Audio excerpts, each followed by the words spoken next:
지금 제가 이 강의를 진행하면서 저는 물론 뭐 저 이제 맡은 사람이니까 열심히 뭐 해야 되겠지만은 또 하나는 야 정말 우리나라에 중국에 대한 이해가 일반적으로 많이 없구나 하는 생각을 해요. 그래서 아주 이제 뭐 들으시는 분들이 열이랄까 이제 이런 것을 생각을 해보면 우리나라에서 진짜 첫 시간에 제가 말씀드린 대로 이 960만 평방킬로라고 하는 거대한 중국에 대한 이해 없이 우리가 9만 5천 평방킬로에 사는 우리가 어떻게 앞으로 생존할 건가 하는 문제를 좀 더 이제 생각해 본다면 이 강의는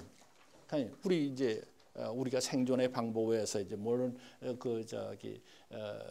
지피지기 나를 알고 상대방을 알면 100번 싸워도 100번 다 뭐 이긴다 그러더니 뭐 싸워서 승리하는 게 문제가 아니라 우리가 살아갈 수 있는 방법을 거기서 찾아 나갈 수 있는데 또 하나는 이제 하나의 이제 제가 이 강의를 진행하면서 발견한 거랄까 이제 조금 희망적인 거랄까 이제 그것은 중국 사람들한테 우리들이 중국사를 이해하는 것을 갖다가 조금 가르쳐 줄 필요가 있어요. 뭔 소리야? 중국 사람한테 한국 사람이 중국사를 가르쳐 준다. 물론 뭐 거기 학자들이 많이 계십니다. 많이 계십니다만은 일반적으로 봐서는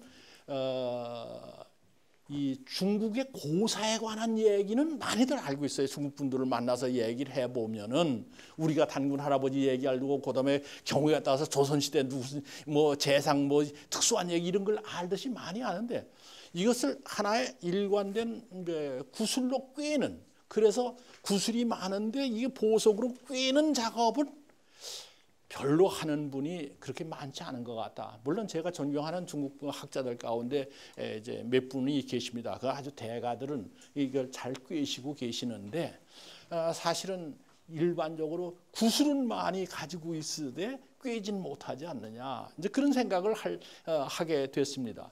그래서 만약에 좀 전에도 이제 어느 분이 들으신 분 가운데 작가분이 한 분 계셔서 그래서 제가 그러면 우리나라 작가가 이걸 구슬보다 좀 꿰서 그쪽에다 수출을 하면 얼마나 좋겠느냐 이제 그런 생각이 들었습니다. 그쪽에 꿰는 기술이 없습니다. 여기 이제 드라마 찍고 그다음에 영화 하시는 분도 여기 몇 분 계신 걸로 알고 있는데 그분들이 구슬은 많이 가지고 있는데 꿰지를 못해요. 우리가 좀 꿰서 그쪽에다 이제 말하면 가르쳐 주면은 우리가 이제 수출 효과도 있을 거고 그다음에 우리가 적어도 살아가는 방법을 찾아내는데 좀 도움이 되지 않겠는가 이런 생각을 하면서 이제 무거운 책무를 또 느끼게 됐습니다. 오늘 말씀드릴 것은 제목이 조금 무겁습니다. 이 얘기는 사실 요 제목 하나만 가지고도 1년 내내 강의를 해야 되지 않을까 하는 생각이 드는 제목입니다. 다시 말씀드리면은 중국이나 우리나라나 뭐 또 어떻게 보면 이제 동아시아에 있어서의 말하면 정치 체제 가운데 가장 중요한 문제가 맨 처음에 첫 시간에 제가 말씀을 드렸습니다만은 이제 서양에는 밑으로부터 말하면 계약 관계로 들어가는데 우리는 하늘로부터 내려오는 계약 관계, 내려오는 말하면 그러한 정치 체제랄까 그런 사유랄까 이런 걸 가지고 있는데 이것이 물론 이제 주나라 시대 그 이전부터 이제 물론 있었습니다만은 여기에서 이 동중서라고 하는 사람에 의해서 한대에 우리가 가지고 있는 동양 사회에서 사람들이 가지고 있는 그런 의식. 황제에 대한 의식도 상하 관념이라든가 이런 것들이 여기에서 대체적으로 이제 싹이 트지 않았나 싶은 생각이 들어서 제목을 한무제 동중서를 채용하다 이런 제목을 가졌습니다. 이거는 빨리 넘어가겠습니다. 이거는 상당히 중요한 역사 철학이고 정치 이데올로기이기 때문에 좀 어려운 얘기일 수도 있는데 어쨌든 이제 무제 인재를 구하다. 이제 그런 제목 맨 처음에 보겠습니다. 이 자성감 권 17에 보면은 무제가 등극을 합니다. 한무제라고 하는 아주 유명한 분인데 이분이 등극을 하는데 이 양반이 저기 이제 한나라가 건국돼 가지고 이제 BC 205년인가 그 건국돼서 65년 되는 시점에 말하면 등극을 합니다. 그게 왜 이렇게 지금 65년이라든가 지난번에 송나라가 건국하고 100년 된 즈음에 이제 말하면 삼왕과 완성이 나왔다든 이런 말씀을 드리냐면 이제 국가가 하나 시작해가지고 이것이 어느 정도 체제를 갖추는데 필요한 정도의 시간이 아니겠는가 이런 생각을 해서 65년이라는 걸 말씀을 드리고 이제 이 한나라가 등극한 건 지난번에 쭉 말씀드렸던 대로 이제 전체 천하 통일을 한 진시 황제가 말하면 이제 천하 통일을 해서 전통을 갖다 완전히 그 이제 바꿨죠. 그래가지고 무슨 통일 정책을 여러 가지 썼던 말씀드렸는데 그래서 유방인은 어떻게 했냐면 이제 한초의 전쟁을 통해서 이제 자기가 진시 황제가 아주 억압 정책을 쓴다, 극권 정책을 쓴다든가 이런 것 때문에 반발이 탁 일어났으니까 그 다음에 자기가 살아갈 국리는 뭐냐 하면 극권 정책도 아니죠.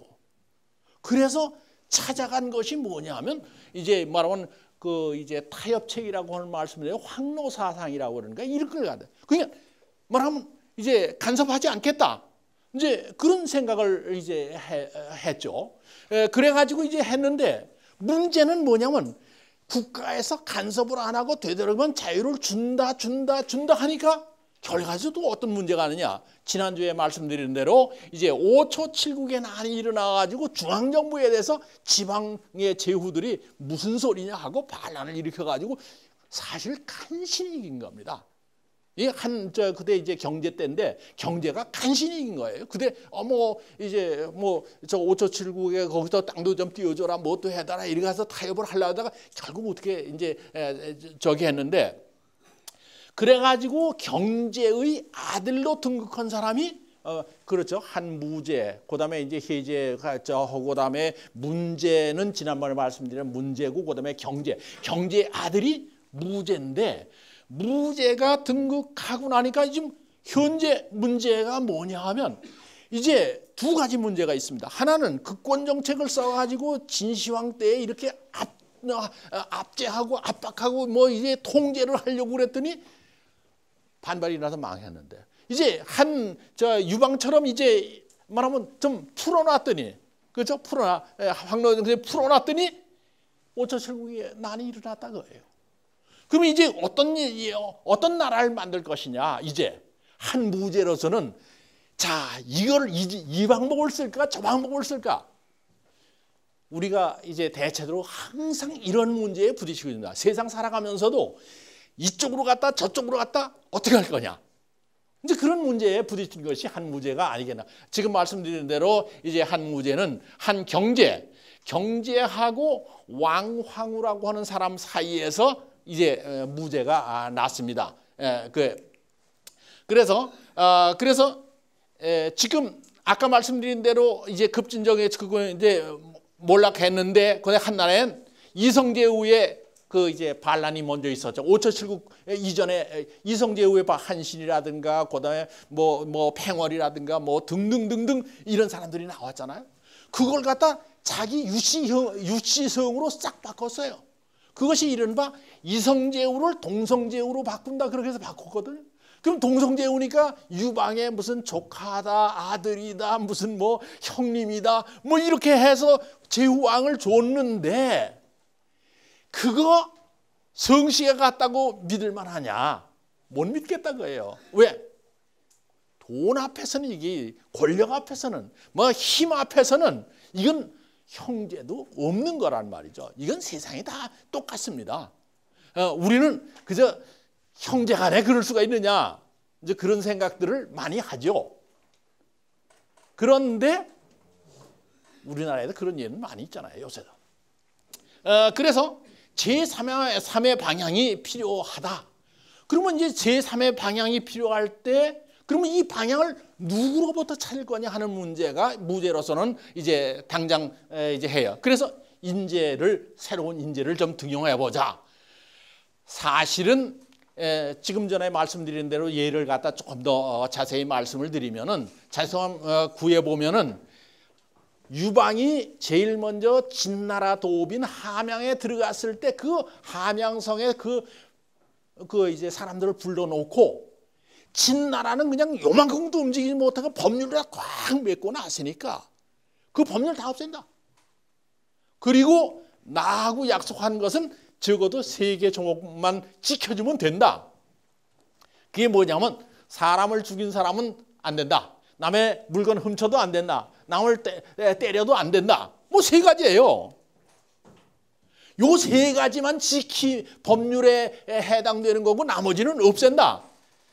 사실 이게 정치가적 얘기라고 말씀을 드렸죠. 이 정치가라고 하는 말은 당신 넘어가는 거죠. 그래서 이 사람들 갖다 정치력을 가지고 이게 정치력이에요. 백성들은 쏘갔는지도 모르지만 하여간 정치력이라는 그런 거예요. 그래가지고 이 사람들을 갖다가 해서 유방이 긁어 모아서 말하자면 항우와 싸워서 이겼거든요. 그다음에 또 하나는 이 유방이라고 하는 사람 자체가 이 문학이랄까 이건 유학인데 어떤 규례에 매 있고 규칙에 매 있고 이런 걸 싫어하는 사람. 원래 좀 그런 얘기하면 파랗고잖아요. 그러니까 파랗고니까 이게 뭐 그런 거잖아요. 그러다가 어떻게 반란이 일어나는 거예요. 이 엮어지가 않는데 하여간 그러나 통은 좀 큰 사람인 것 같아요. 그래가지고 이 성령이 이게 발구해서 이제 밑에 부하들하고 만나기만 하면 그냥 뭐 친구처럼 지냈다는 거죠. 이제 이런 자유로운 분위기랄까 이런 것들이 아까 말씀드린 대로 여러 가지 정치적 이유도 있을 거고 그다음에 개인적인 성격으로 황로적 사고 무의자연에 들어가는 그래서 이건 이제 진에 대해서 그래서 이게 황노사상이라고 하는 것은 여러분 아는 대로 황은 황제거든요. 노는 노자 그리고 노자 장자. 그래서 이제 사실은 중국의 사상의 조류를 갖다 2가지로 보통 얘기하는 사람이 있습니다.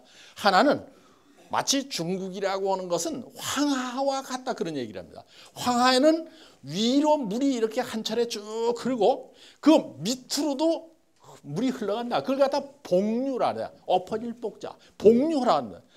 그러니까 하나는 위로는 육아적 사고, 현상적인 말하면 현실 참여적인 그런 사상으로서 육아 사상이고 하나는 밑에 숨어 있는 노장 사상 이렇게 해. 이것이 들락날락 이제 하는 거죠. 뭐 하여간 그래서 이 노장이라고 하는 거 오늘날까지도 어떤 면에서는 이제 저기 하고 이 노장 사상은 나중에도 이제 불교가 들어왔을 때도 노장과 결합을 해서 이제 인도 불교가 중국 불교화하는 거죠. 이 노장 사상이 이제 그런데 그런데 사실은 이 무의 사상, 황로 사상이라고 하는 것이 유방이 죽고 나서도 계속적으로 그 한 대를 갖다 유지하나 이제 누굽니까 저기 유방을 갖다 일으키는 재상 가운데 한 사람의 소하라고 하는 재상이 있는데 소하가 죽자 그 다음에 재상으로 돌아간 사람이 누구냐면 조참이라고 하는 사람이 있습니다.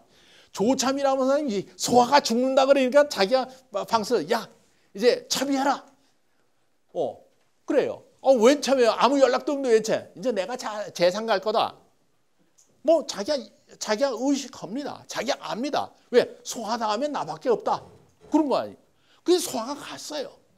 소하가 갔는데 재상이 됐어요. 근데 맨날 앉아서 술만 먹는 거예요. 누가 가서 재상이니까 뭐 부탁을 하려고 하다 정책 건의도 하고 그러려고 그러지 않습니까? 그럼 뭐 말을 하려고 그러면 야, 한 잔 더 하고 해. 또 뭐 하면 야, 한 잔 더 하고 해. 그래야 말을 못하게 했다는 거예요. 그리고 맨날 술 먹고 아무것도 안 하는 거예요.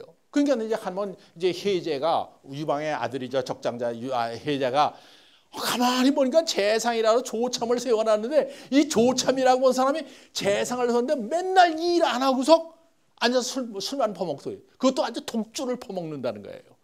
그래가지고 그 아들이 조줄이라고 하는 아들이 있어. 그 사람이 이제 그 궁궐에서 일을 하다가 한 번은 혜제가 불러가지고 야, 자네 아버지는 말이야 재상을 시켰는데 도대체 일도 안 하고 뭐냐? 가서 네가 좀 얘기해라. 나는 차마 어른 연세가 많을 거 아니에요. 그러니까 나 얘기 못 하겠다. 그러니까 조줄이 이제 황제의 말을 듣고 이제 집에 와서 아버지. 아, 왜 재상이 되셔가지고 그렇게 일을 안 하십니까? 그러니까 조참이 하는 말이 저놈 잡아다가 곤장을 쳐라. 그래 곤장 300대를 쳐서 보냈습니다. 야, 넌 네 할 일이나 하지. 네가 와가지고 무슨 재상이 내 일을 갖다 간섭해서 일을 하느니 못하니 이제 하냐. 그리고 그 다음 날 아침에 출근을 했더니 혜제가 아이고 뭐 재상께서는 어떻게 아드님 내가 보냈더니 아들 몽둥이를 쳐서 보냈으니까 무슨 일입니까? 그런 얘기를 하죠. 그러니까 이 사람이 뭐라면 머리를 다 모자 탁 벗고 엎드려서 죄송합니다. 죽을 죄를 졌습니다. 근데 한 가지 물어보겠습니다. 폐하께서는 돌아가신 아버지인 고제하고 유방하고 비교할 때 유방보다 좀 나으십니까? 유방보다 훌륭하십니까? 그리고 뭐 아무리 생각하고 아들이 자기 아버지보다 낫다고 그럴 수도 없죠. 더군다나 그건 누구예요? 천만에요. 저는 아버지 따라하려면 아주 멀었습니다. 그런 얘기를 하죠.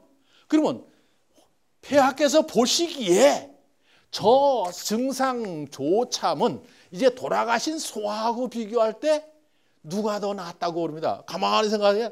그래도 소하가 나은 거라고 생각하오. 한참 생각하더니 그렇게 얘기를 해요. 자, 그러면 제가 묻겠습니다. 황제도 먼저 돌아가신 고제만 못하고 지금 승상도 먼저 돌아가신 소하만도 못한데 지금 고제와 소하가 만들어 놓은 법을 갖다 고친다면 잘 고치겠습니까? 못 고치겠습니까? 할 말 없죠. 알았습니다. 이게 아주 대표적인 이제 말하면 무의사상의 결과라고 볼 수 있습니다. 이게 그래서 이 조참이 이건 이제 나와 있는 기록인데 조참이 승상을 3년 하니까 백성들이 맨 처음엔 일 안 한다고 하더니 그 다음엔 노래를 찬송을 불렀다는 거예요. 뭐라고 불렀느냐? 야, 소하가 법을 만들어 가지고 이 천하를 갖다 잘 다스리더니 조참이 그 뒤를 이어받아서 아무것도 안 하니까 정말 태평성대가 됐구나. 민이 영이라. 백성들은 아주 하나같이 편안하다. 이런 노래를 불렀다. 이게 조참의 무덤입니다. 자, 그러면 여기에서 이제 문제가 되는 것이 뭐냐면 육아의 공자와 노담의 문제, 노자의 문제입니다. 이 여기 나와있는 그 노자는 노담이라고 그러지 않습니까? 이게 초나라 출신이고, 그 다음에 이 사람이 무위자연이고, 이게 아무것도 하지 않고, 뭘 하지 않고 잘 다스려지는 것이 제대로 정치를 하는 것이다. 이런 것이 이제 무위치자. 그죠? 그래서 순임금은 가만히 자기를 갖다 가만히 있으면서 천하가 잘 다스려졌다는 거예요. 그러니까 세상 돌아가는 자연의 이치에 그냥 순응하면 되는 거다, 정치는. 이것이 이제 노담의 사상이거든요. 근데 공자는 뭐냐 하면은 열심히 돌아다녔어요. 왜? 정치 좀 잘하라고, 정치 좀 내가 말하면 정치 좀 잘하는 방법을 가르쳐 줄게 하고 여러 나라 위조, 송, 진체, 엽초 뭐 등등. 그래서 이제 천하를 가다 돌아다녔다는 거예요. 그랬는데 공자님은 중용이 별로 안 됐죠. 물론 조그만 나라에서 사고 논하는 그런 현실적인 참여다. 근데 이렇게 볼 수 있는데 이 두 사람이 아주 대조적인 사람이라고 볼 수 있어요. 이게 보통 그냥 이렇게만 얘기를 하는데 저는 맨 처음에 이제 지리적인 얘기를 갖다 이제 말씀을 드렸습니다만은 여기에 보면 위에 빨간 색깔로 칠한 것이 노나라입니다. 공자님의 고향이죠. 그 다음에 이쪽에 이제 밑에 빨간 걸로 오는 게 이게 초나라입니다. 춘추 시대에. 자, 이렇게 본다면 저 꼭대기 쪽은 황하죠. 황하가 이게 황하입니다. 황하가 이게고 양자강이 이렇게 해서 이렇게 양자강이 있습니다. 자, 지난번에 제가 지 얘기를 갖다 말씀드렸는데 이렇게 하면 아하, 이제 그렇구나 하는 생각을 하실 수가 있을 겁니다. 왜? 중국의 문명이라고 하는 것이 제일 먼저 황하에서 출발, 황하 지역. 여기에 뭐가 있냐면 이 요새 이제 저인데 이 몽고에서 이쪽에서 이렇게 황하 지역의 이쪽에 이망궁이 황토지대라는 거 있습니다. 황토지대. 황토지대라는 게 이게 얼마나 황토지대, 이제 뭐 몽고에서 내몽고에서 바람이, 외몽고에서 바람이 불어서 요새 우리나라까지 미세먼지가 오지 않습니까? 그것이 수만 년 와서 저기 가서 떨어지는 거예요. 제일 가까운 데니까. 떨어졌는데 그 황토지대가 얼마나 넓은지를 아십니까? 우리나라 남북한의 면적이 22만 평방킬로인데 황토지대의 면적이 44만 평방킬로입니다. 그리고 그 황토의 두께가 깊은 곳은 100m, 얕은 곳은 10m. 근데 이러한 지리적인 조건을 갖다 생각을 해보면 적어도 오늘날은 뭐 이제 기구가 발달해서 땅도 깊이 팔 수 있지만은 초기에는 도구가 시원치 않으니까 막 나무라든가 또는 무슨 이 간단한 도구를 가지고 땅을 파야 돼요. 땅을 파면 이렇게 풀이 우거지고 물이 많은 양장유역은 농사 질 수가 없습니다. 오늘날 농기구가 발달했으니까 농사 질 수. 그러니까 왜 이제 황하 일대는 왜 그 황토지대는 왜 이 아주 미세한 모래니까 모세관 현상이라는 게 있습니다. 그러니까 땅 속에 있는 물이 뭐 다 아시는 모세관이 물의 바닥에 있으면 이것이 쭉 해서 자동적으로 이제 모세관 현상이에요. 그러니까 나무보다 이렇게 쏙쏙쏙쏙 하면은 곡식을 심어도 거기서 자랄 수가 있습니다. 생산량이 많으냐 적으냐 하는 문제는 고다음이고 초기에 농사 지을 때는 황토지대에서 발달할 수밖에 없어요. 여기 말하면 그 농사에 이제 제일 먼저 우리 황하유역 얘기하고 있습니다. 그리고 이것이 제일 먼저 선진 지역이니까 선진 지역이 후발 지역에 대해서 언제든지 개발주의를 낳습니다. 야, 이거 집 헐고 여기다 집 지면 돈 많이 벌어. 그 요새 우리나라 나타나는 현상 아닙니까? 그러니까 말하자면 그러나 따지고 보면 그 개발하는 사람들이 그냥 와서 겉으로는 뭐 이거 하면 뭐 너 돈 많이 벌어 어쩌다 하고 하지만은 실제로는 개발하는 사람의 이익이 전제되는 거죠. 그 개발하는 사람의 이익이 전제되지 않는다면 개발을 안 하는 거죠.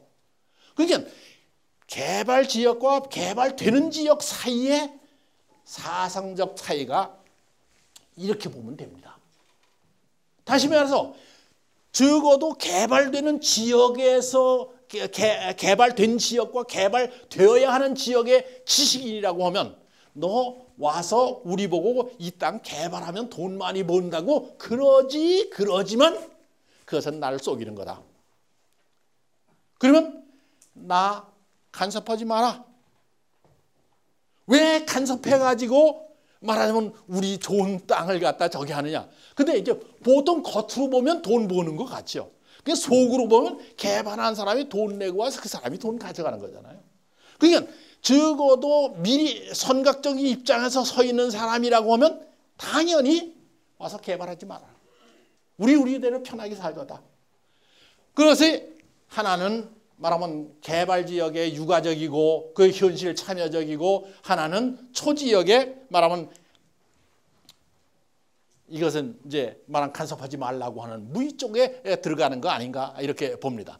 자, 그러면 여기서도 이제 춘추시대의 열국도를 보면 이쪽 적국대의 노고 이쪽에 초나라 이렇게 되어 있습니다. 지금 말씀드린 이런 것들을 우리가 역사를 보면서 이러한 말하면 지리적인 여건과 상황을 갖다 고려하지 않고 노자는 무의자였냐 노자는 무의자냐 공자는 무슨 뭐 어쩌고 이거 백날 외워봤댔자 머릿속에 안 들어갑니다. 그러니까 애들 시험 보라고 그러면 그거 왜 이러라고 왜서 뭐 해요? 이건 이해를 하고 넘어가면 여러분들은 모르긴 몰라도 오늘 저한테 한마디 듣고 나서 그다음부터는 절대로 안 잊어버립니다. 예. 자, 이제 공자님과 노자는 이렇게 아주 쌍으로해서 이거 그림에 나와 있는 얘기. 그래서 이건 황하 지역과 양양 지역의 경제적 정치적 상황과 그 상황 속에서 그런 사상의 차이가 나왔다. 그러나 문제가 생겼습니다. 유방이 무의자연의 정치를 하려고 하고 이제 황로 사상에 의해서 정치를 하려고 했는데, 그러나 일단 황제가 돼보고 보니까 이거 가지고는 안 되겠다고 하는 것이 느껴지는 거죠. 왜 느껴집니까? 자, 이제 항우도 없애버렸습니다. 이제 유방이 이겼습니다. 자, 그러면 나 황제라고 해서 황제도 올랐습니다. 나 황제가 됐다. 대본들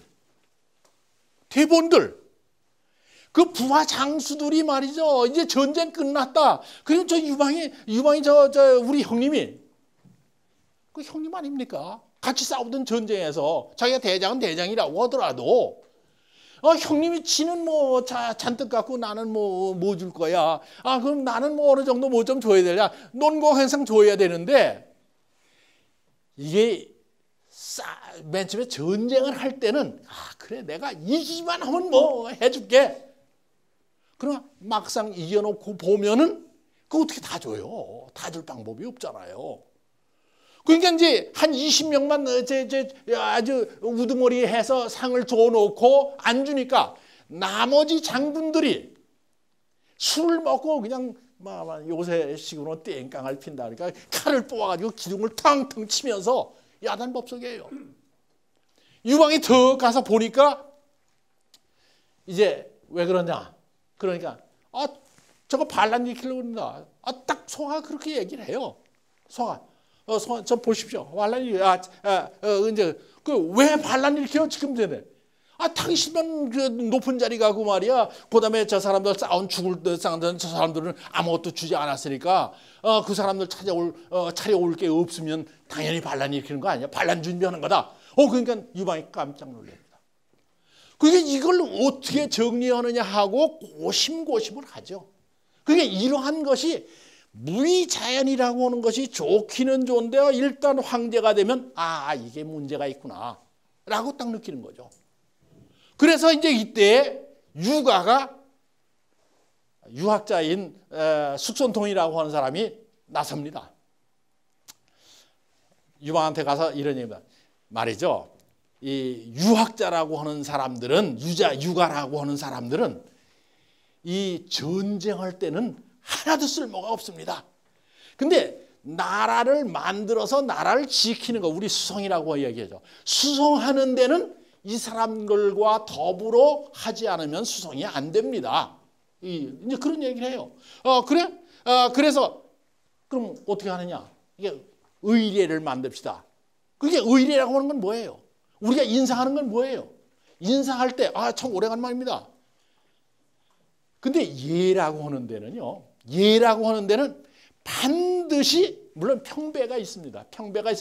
반드시 예라고 할 때는 높은 사람과 낮은 사람의 그 위치가 정해집니다. 선생님 안녕하십니까? 학생과 선생님, 아버지 안녕하십니까? 형님 안녕하십니까? 선배님 안녕하세요. 이렇게 얘기할 때 그건 예입니다. 예는 반드시 그러니까 윗사람과 아랫사람의 질서 개념이 들어가 있습니다.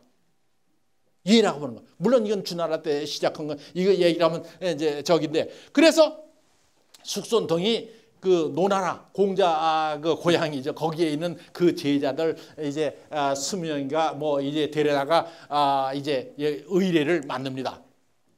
숙손통인데 이거는 이제 한때 유가의 종주가 되는 사람이다, 이렇게 이제 얘기를 평가를 하고 있습니다. 물론 사망은 여기서 이제 이 사람이 의례 만든 거, 그 의례를 만든 철저하게 만들지 못했다. 이제 그리고서 이제 비판을 하고 있습니다만은 어쨌거나 유방을 위해서 의례를 만들어 나갔습니다. 자, 이게 좀 이제 한문으로 좀 길게 쓴 원문을 갖다 했는데 여러분 프린트를 해서 이제 나중에 좀 보시고 얘기는 뭐냐 하면요. 그 이제 숙성통이 의례를 만들었습니다. 그리고 황제가 이제 유방이죠. 그래가지고 이제 이게 황제가 행차하는데 뭐 사람들이 엎드리고 그다음에 황제는 높은 데 올라가고 뭐 어쩌고 이런 의식을 갖다 쫙 만들어서 이걸 연습을 해가지고 쫙 시켰습니다. 그게 첫 번에 이게 유방보 그래 이렇게 의례를 만들어서 요새 이제 우리가 리허설을 하는 거죠. 리허설을 하는 걸 보고 야 너 저 폐하께서 좀 하실 수 있습니까? 그 정도는 내 간단하지. 자기가 뭐 나가서 앉아서 헤매면 되는 거니까. 그래서 이제 해서 리허설 끝내고서 진짜 백관을 쫙 앉혀놓고서 거기서 의례를 황제가 조회에 나오는 의례를 했어요. 의례를 했는데 거기서 일을 주관하는 사람이 그냥 고개만 하나 번쩍 들어도 잡아서 내쫓고 술을 마시는데 술도 딱 석 잔 딱 돌리고 나서 더 먹고 싶은 사람은 딱 내쫓고 이렇게 의례를 갖다 하니까 유방이 그 의례를 끝나고 나서 야 오늘이야말로 내가 황제가 됐다는 느낌을 갖겠다. 그런 얘기를 합니다. 황제가 됐다는 것은 무엇으로 느꼈습니까? 의례를 통해서 내가 황제가 됐다는 걸 느끼는 거예요.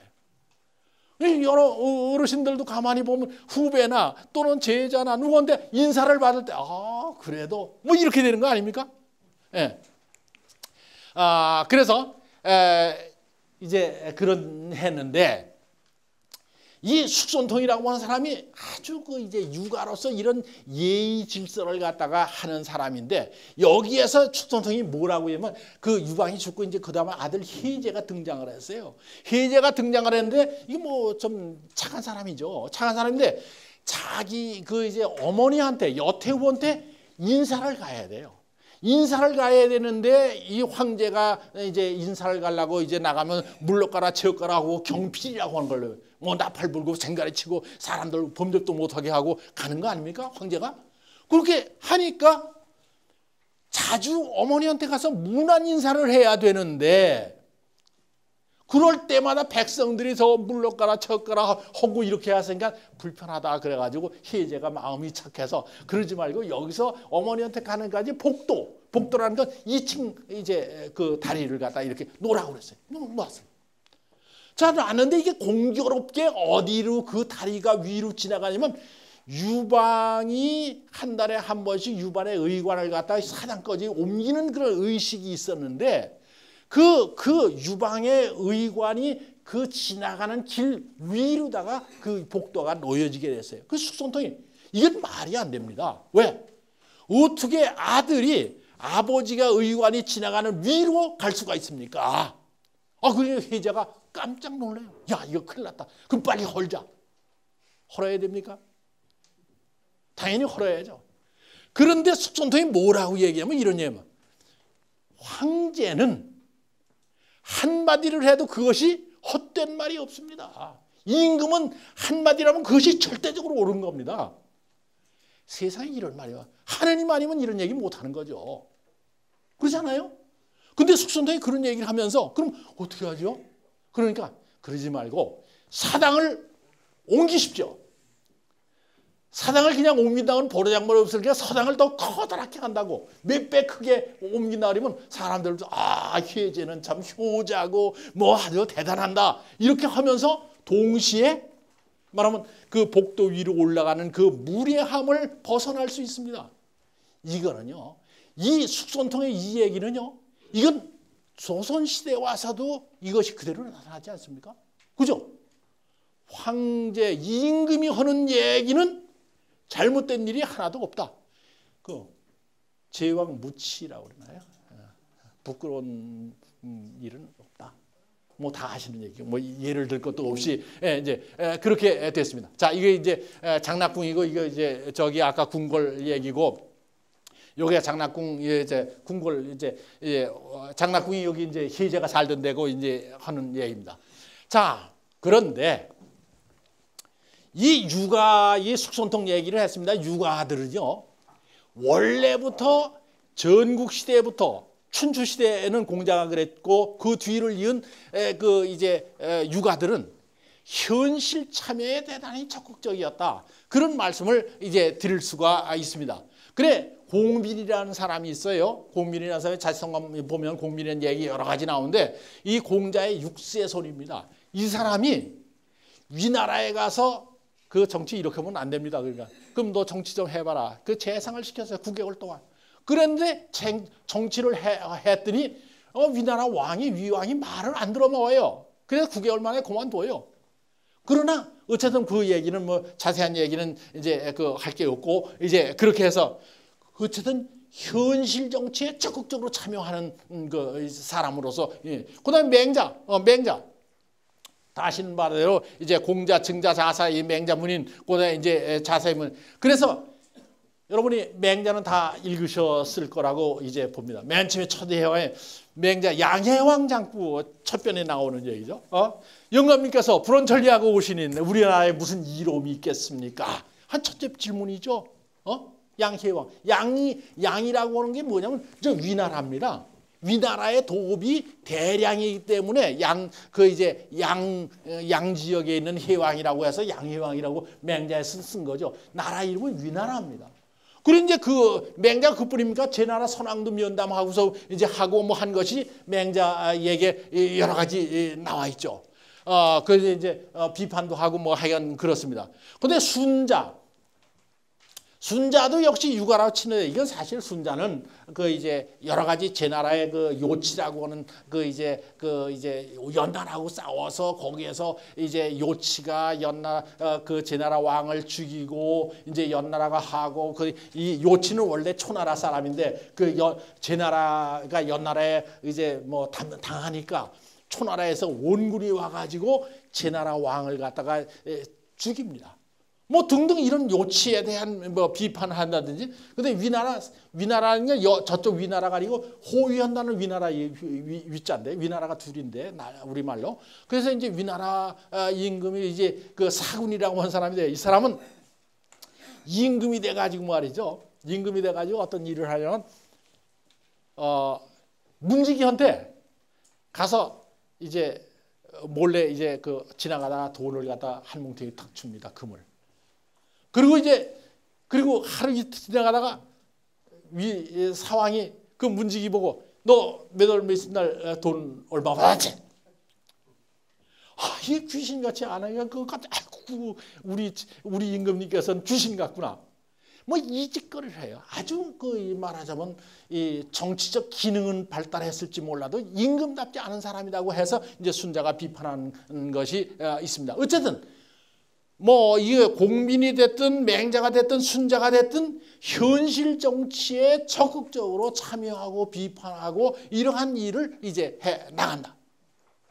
그래서 이거 맹자 순자 얘기고 요것은 이제 그 전에 전국시대의 이건 전국시대가 아니라 이제 유방하고 한참 싸울 때에 역이기 저거 식자 밥식자를 이자를 읽어야 되는 사람 이름 역이기라고 있습니다.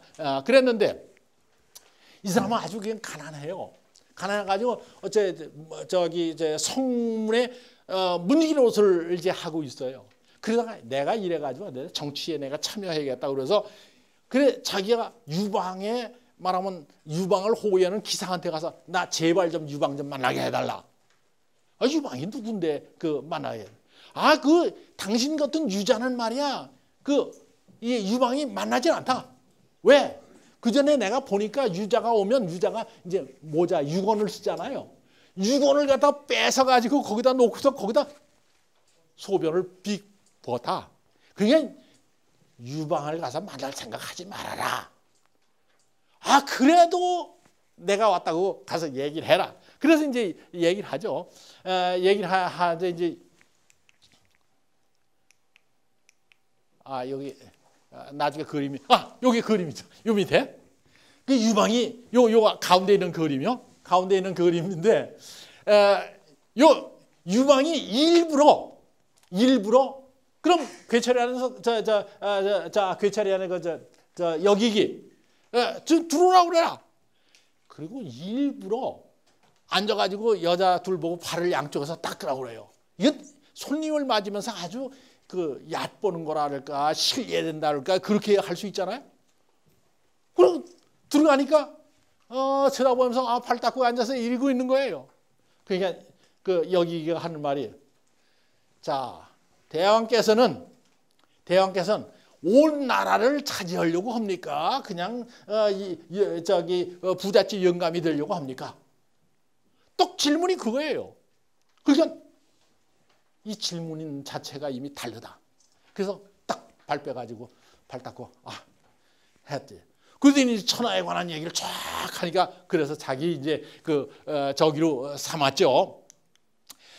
그래서 이제 그래가지고 이제 그 한 사람입니다. 그런데 이 사람이 어떤 얘기를 하냐면, 한신이 그 얘기가 펑펑 뛰는데 이 자성함 얘기를, 한신이 저쪽 제나라 동쪽에 제나라를 갖다 공격해 들어가는데 그 이제 이 여기가 유방 보고 얘기를 합니다. 뭐라면, 그거 군대 동원할 필요 없어요. 말로도 할 수 있잖아요. 그러면서 제나라 왕에게 가서 이렇게 해서 앞으로 타협해서 합시다. 이렇게 얘기를 해가지고 이제 제나라를 항복을 받으십시오. 그 한신은 저쪽 조나라로 해서 연나라를 공격하고 이제 제나라까지 해서 70만 대군을 가지고 가서 몇 달 고생을 해가지고 이제 제나라 쳐들어가는 판인데, 그렇게 전쟁하는 사이에 제나라 이제 공격하기 시작했는데 그 여기가 한마디 해가지고 제나라 왕이 아이쿠 하고서 이제 항복을 해버리고 맙니다. 자, 한신은 이제 가서 자기가 수십만 군대를 갖다 동원하고 제나라에서 군공을 세워야 될 판인데 여기에 한마디를 가지고 자기의 군공은 완전히 없어지게 생겼어요. 그때 괴철이라고 한 사람이 나타나죠. 그러지 마십시오. 당신이 지금 몇 년 동안 또 수십만 군대를 가지고 이렇게 한 공로가 이제 저기 함양에서 저 유방 밑에 있는 여기기 한 사람 혀끝만도 못하단 말입니까? 그러니까 무시하고 가서 공격하십시오. 그래서 이 제나라를 그냥 뭐 합니다. 그러니까 제나라에 가서 이제 항복을 받아가지고 여기기는 신나게 제나라 왕하고 술 한잔 먹고 있는데 한신이 쳐들어와가지고 그거 하니까 이 여기가 자기를 속인 거거든, 제나라 왕 입장에서. 그래서 삶아 죽여버리죠. 하여간 여기 얘기는 이제 그래서 비극의 적이라고 그러는데, 이만큼 말하자면 이제 그 현실 내에 참여했다 그럴까, 이제 그렇게 되어 있습니다. 그리고 이제 그 다음에 문제가 등장했을 때도, 유방이 등장했을 때도 육가라고 하는 사람이 얘기합니다. 뭐라고 얘기하냐면 이런 얘기를 하죠. 그러지 말고 시도 공부하십시오. 서경도 공부하십시오. 뭔 소리야. 내가 군인인데 말 위에서 천하를 통일했는데 내가 뭐 언제 그런 걸 하느냐. 그렇게 얘기했더니 이 육가가 그런 얘기를 하죠. 이 시서 오경 가운데 하나입니까? 육아거든요. 그래 그거 가지고 공부하라 그러니까 그게 뭐냐면 뺐을 때는 무력으로 뺐지만 이것을 지켜나갈 때는 이러한 시경과 서경에 있는 그러한 문치적 방법을 가지고 이제 해나가지 않으면은 안 됩니다. 그렇게 얘기를 하죠. 그래서 말하면 조금씩 그 육아라고 하는 게 뭐 정치하는데 조금 도움이 되네. 좀 쓸모가 있네. 이런 인식이 돼가기 시작을 하죠. 그 육가 그래서 이제 그 다음에 가희가 지난번에도 나왔던 사람인데 이 문제가 등극할 때 이 사람이 이제 역시 육아로서 이제 문제가 등극하자 이 육아로서 여기에 춘추전국 시대에 제자백가가 있는데 제자백가 가운데 순수하게 공자님의 가르침만을 지키는 게 아니고 그 당시에 음양가라든지 이런 사람들의 그 논리를 갖다 또 한편 받아들이는 거예요. 그게 육아가 육아로서의 그냥 순수성을 지키는 게 아니라 법과도 받아들이고 황로도 받아들이고 또 어떻게 보면 음양오행도 받아들이고 이 명칭은 육아로 통일돼 가는 과정입니다.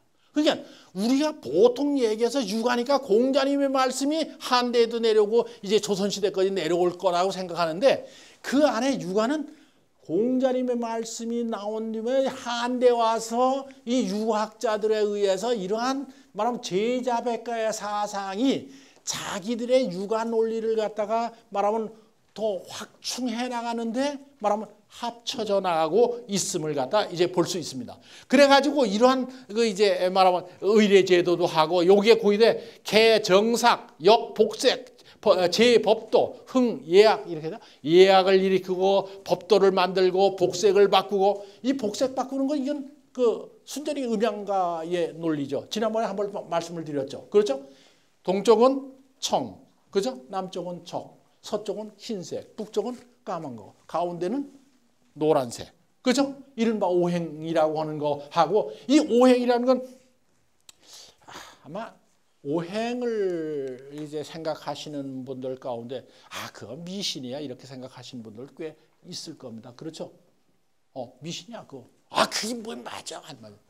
맞느냐 안 맞느냐 하는 문제가 아니라 자연의 순환에 따라서 자연의 모습을 갖다가 그 나름대로와 논리화 체계화 해놓은 거라고 보시면 됩니다. 그러니까 누가 보든지 자연의 순리에 맞는 오행하고 연결을 시키지 않을 수가 이제 없습니다. 그런 면에서 이제 육아가 음양가의 논리를 갖다가 받아들이고 있는 걸 볼 수 있습니다. 그러니까 육아 가운데 이걸 다 하는 거죠. 자, 이건 이제 가희가 이거 상생설, 상극설 뭐 다 아시죠? 이거는 이제 이 오행. 이것은 나중에 왕조가 바뀌고 이어쓰고 할 때도 이 상생, 상극설이 그대로 적용되고 그 우리나라에 이제 성씨의 항렬이 있잖아요. 이 대에서 데려내려오는 그 이제 대에서 데려오는 우리나라는 대체적으로 항렬이 상생설에 의해서 나옵니다. 그죠? 이 상생설, 금이 녹으면 물이 되고, 물에서 나무가 나오고, 나무가 불타고, 불탄 것이 끝나면 흙이 되고, 흙에서 금이 나오고. 그죠? 이것이 이제 오행의 상생설이죠. 상극설은 이제 물로다 불을 끄고, 불로 이제 금을 녹이고, 금으로 나무를 자르고, 또 나무로 흙을 파고 흙으로 물을 막고 그게 상극설이죠. 그래서 이제 이것은 자연의 이치를 갖다가 인간의 자연의 윤회 과정을 인간의 모습 속에서 인간이 이제 진행해 가는 것, 뭐 역사가 진행하는 것, 인간이 살아가는 것, 이것을 갖다 그대로 적용시키고 있는 걸 볼 수 있습니다. 자. 그래서 문경시대에 지난번에 말씀드린 문제 경제시대에는 그 사람이 황제가 되는데 그런 말한 군사적 배경을 못 가지고 있었다. 이제 그런 것 때문에 이제 말하면 황로 사상을 해서 이 문제가 하루는 어떤 사람이 천리마를 하나 보냈어요. 선물로. 야, 하루에 천리를 가니까 얼마나 좋으냐. 근데 이걸 돌려보내요. 돌려보내면서 하는 말이 내가 앞으로 내가 이동할 때는 이제 앞에는 그 이제 난기라고 하는 게 난기 깃발하고 그다음에 이제 뒤에 따르는 차가 이제 이 정식으로 하면 이제 그 중간점 가도 이제 36대가 뒤에 차가 가야 돼요. 그럴 때 내가 천리마를 타고 나 혼자 어딜 가느냐 돌려보내라. 이것은 대표적인 황로 사상이라고 볼 수 있습니다. 그러나 한편으로는 그것을 가지고는 정치를 할 수 없기 때문에 법관을 그대로 씁니다. 장석지라고 하는 유명한 사람을 이제 써 나가죠. 자, 그래서 이제 이러한 이제 무제가 등장하는데 이 무제가 이런 과정을 통해서 이 무제가 등장하는 과정에 이제 금왕손의 부인 왕지가 뭐 생모하고 이런 얘기는 조금 가서 읽어보세요. 재미있는 연애 얘기예요. 연애 얘기고 이 그 공주인데 누구한테 시집을 갔어요. 시집을 갔는데 그만 그 김황선이한테 시집을 금씨한테 시집을 갔는데 그 남편이 죽었어요. 그러니까 그다음에 왕씨한테 시집을 가요. 그래서 그다음에 그래가지고 그 딸을 또 이제 황제 이제 황으로 들여보내려고 이제 이렇게 하는 과정에서 유철이가 아까 여기 유영이라고 하는 사람 천재 이제 태자였다가 그런 정치적 저기에서 이제 유철에게로 이제 태자가 넘어가는 과정을 이제 거칩니다. 아까 이제 그 고조 때부터 시작해서 65년 내려오면서 가지고 있는 이 무제가 말하면 황제가 되면서 받은 유산이 뭐냐? 이게 돈을 많이 받은 것도 아니고 나라를 통째로 받았는데 사실 통째로 받아가지고 그것이 제대로 된 거냐 아니냐? 이제 앞으로 어떻게 될 거냐 하는 문제가 있죠. 우선 경제 때에 5.7구의 난이 일어났다. 그래가지고 이것은 5.7구의 난이라고 하는 것은 지방 제후의 영토를 갖다 빼뜨리는 거고 그 사람들이 가지고 있는 많은 돈을 갖다가 중앙정부에서 뺏는 겁니다. 이런 정책이거든요. 그래서 이것이 제후기 영역이 42개의 군에서 이때 가면 26개로 군이 제후에 소속된 군이 줄어들고 있습니다.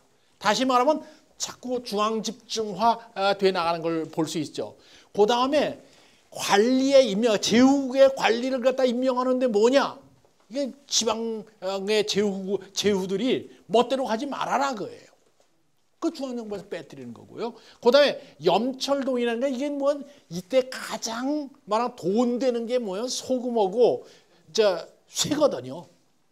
그게 소금하고 쇠. 이걸 갖다가 중앙정부에서 컨트롤 이제 해서 빼뜨려야 되겠다. 그러니까 말하면 무제가 받은 말하면 문제는 뭐냐 하면 유방 이후에 유방이 나라는 세웠지만 그 나라를 갖다 제대로 굴러가게 하는데 그러한 것을 갖다가 말하면 어떤 방법을 해야 되냐. 하나는 이것은 무력 통치에서 강제에서부터 문치로 가자. 그 다음에 그동안은 법률이라든가 이런 걸 해서 엄형주의로 나갔는데 이제 그게 아니라 사실은 사람들이 자발적으로 황제에 대해서 말하면 복종하고 황제의 뜻에 순응하는 사람들로 만들어 놓는다면 사람들을 통치하기가 훨씬 쉽죠. 그렇죠. 그래서 이제 이것을 갖다 우리는 뭐라고 얘기하면 통치력의 그 절약이라고 얘기합니다. 통치를 하는데 여러 가지 방법이 있습니다. 경찰관을 갖다 집집이 하나씩 대문에 갖다 놓고 법률 위반하는 짓 하려면 경찰관 월급 줘야 하잖아요. 많이.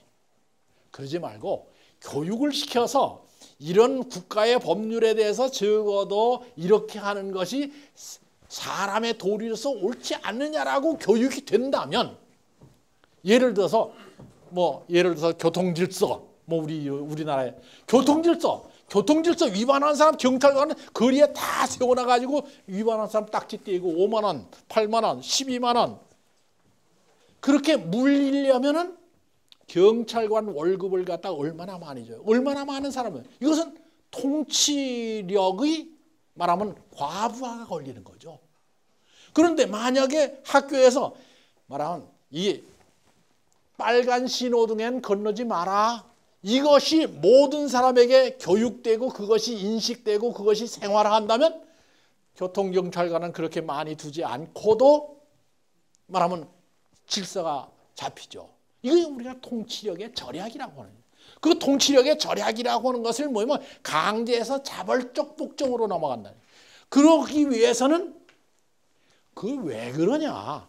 왜 빨간불이 켜지면 사람이 건너가지 못해야 되냐는 이것을 논리적으로 이해할 수 있게 만들어줘야 되는 거죠. 그것이 이른바 우리가 사상통일이라고 얘기를 할 수가 있습니다. 그래서 그것을 사상통일을 어떻게 하느냐. 이제 사실은 제자백가라고 하는 건 백화제방이라고 그랬습니다. 그렇죠? 백화제방에는 100가지 꽃이 한꺼번에 다 펴서 너도 없이 주장이 많다는 얘기거든요. 그런데 그 주장이 많은 걸 육아로다가 싹 그 필요한 부분을 받아들여서 육아로다 딱 통일을 시켜버리는 거죠. 이 얘기는 춘추 시대에 말하면 아까 말씀드린 춘추 시대의 육아라고 하는 것과 이때 한 무제 때 와서 육아라고 하는 것에 그 내용이 다른 겁니다. 그렇게 그걸 우리가 육아라고 하는 단어에 그 이제 휩쓸려 가지고 이게 뭐 같은 걸로 생각을 하면 안 되는 거죠. 그래서 자 그렇게 본다면 한 무제의 정책과 말하면 진시 황제의 정책이 같으냐 안 같으냐? 목표는 같습니다. 목표는 같은 거예요. 하나는 황제 중심이라. 근데 다만 방법이 진시 황제는 당장 급한 걸 법으로 억지로 해결하자 이겁니다. 해결 작전이죠. 그래 봉건제를 폐기했죠. 그러니까 반발났죠. 근데 유방은 슬슬 타협적으로 군국제라는 그죠? 봉건국과 제후라 저기 중앙정부의 말하면 이게 그 군국제 국은 봉건이고 이제 군은 군현제거든요. 그걸 이게 믹스업 해가지고 가면서 50년 60년 내려오면서 차츰 그러니까 진시황은 한꺼번에 통일하자마자 36개의 군을 만들어 놨는데 한나라는 유방 때 시작해서 무제 때까지 와서 이것을 맞춰 놓으려고 그러는 거죠. 그 이제 그래서 진시황 때는 사상 통일을 하는데 법가 내놓고 나머지는 다 싸그리 죽여라 분석행위 했단 말이야. 그런데 한때 와서는 이런 육아를 중심으로 해서 그 속에 황노사상과 음양과 법가 이런 것들을 갖다 허다못해 종횡가까지 합쳐서 다 끌어안는 이제 말하면 유학이 만들어진다. 근데 그 이제 진시황 때에 경제 통일에서 제일 먼저 하는 것이 뭐냐면 도량형 통일이거든요. 경제 통일이죠. 근데 이쪽에서는 뭐예요? 염철이라는 소금과 쇠라고 하는 가장 중요한 것을 갖다 중앙정부에서 가져감으로써 경제 통일. 그러니까 시행 방법의 차이만 있었지 사실은 이제 무제가 떠안은 문제는 한나라가 떠안은 문제는 다 똑같은 거다 이렇게 얘기를 할 수가 있습니다. 그래서 이거는 이제 쭉 해서 서서히 등에 이제 그런 육아의 유용성 때문에 서서히 육아들이 말하면 한나라 정부에 등용되기 시작하는 얘기를 갖다 조금 이제 썼습니다. 자, 이거는 위관이라고 하는 사람이죠.